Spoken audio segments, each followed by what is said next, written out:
Thanks, everybody, for joining me to discuss a very, very serious issue. Yesterday, we witnessed an extremely sad moment in American history. We saw the President of the United States aligning himself with the dictator of Russia, Vladimir Putin, to undermine the independence of Ukraine and its democracy. Let's be clear. Trump is showing us that he sees one of the world's most brutal dictators as his friend and our longtime democratic allies in Europe as his enemies.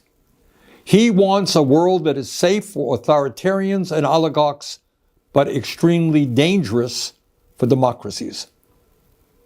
It will not surprise you when I tell you that Trump is lying, as he so often does.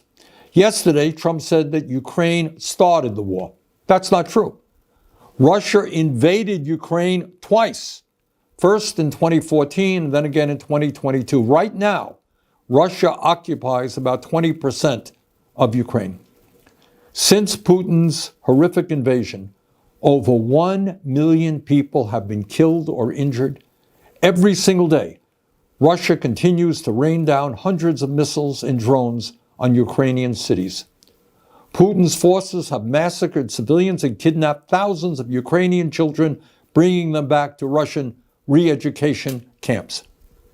These atrocities led the International Criminal Court to issue an arrest warrant for Putin in 2023 as a war criminal. Further, Trump called Ukrainian President Zelensky a dictator. That's not true either. Zelensky won 75% of the vote in free elections. In fact, his approval rating is higher than Trump's. In the midst of a brutal war, Ukraine's parliament continues to function and free and unfettered political debate takes place. Trump claimed that our European allies have done little to support Ukraine in its fight against Putin's invasion. He said the United States has contributed 3 times more than Europe. But that's another lie. In fact, Europe has provided more aid to Ukraine than the United States. But it's not just that Trump is lying again. That's not new. It's what this all reveals about where he wants to take our country, and in fact, the entire world. Trump is cozying up to Vladimir Putin. So who is Putin?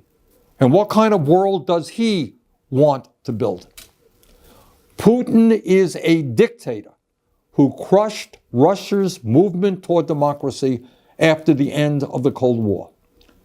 Russia holds sham elections every 6 years where Putin wins 90% of the vote and authorities don't even try to hide their ballot stuffing. There is no freedom of speech or free media in Putin's Russia. Protests are violently suppressed. Tens of thousands of people are in prison for protesting Russia's invasion of Ukraine. Political dissidents are harassed or thrown into jail. The bravest, people like Alexei Navalny, are killed outright. Hundreds of thousands of Russians have fled Putin's brutal regime since his invasion of Ukraine. But Putin has maintained control in his country by offering Russia's oligarchs a simple deal. If you give me absolute power, I'll let you steal as much as you want from the Russian people. And that's why in a country where many are struggling economically, Russian oligarchs have stashed trillions of dollars in offshore tax accounts.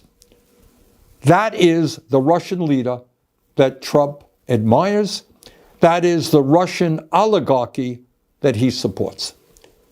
But that is not the perspective of the American people. We know, and we are proud of, the fact that the United States of America is the longest standing democracy in the world. We know that many hundreds of thousands of brave Americans over the years have fought and died to defend democracy. We also know that our allies in the world are those countries that believe in democracy not authoritarianism. In this critical moment in our history, I hope that every American, regardless of political perspective, will stand tall and say yes to democracy, no to oligarchy, and no to authoritarianism. Thank you very much.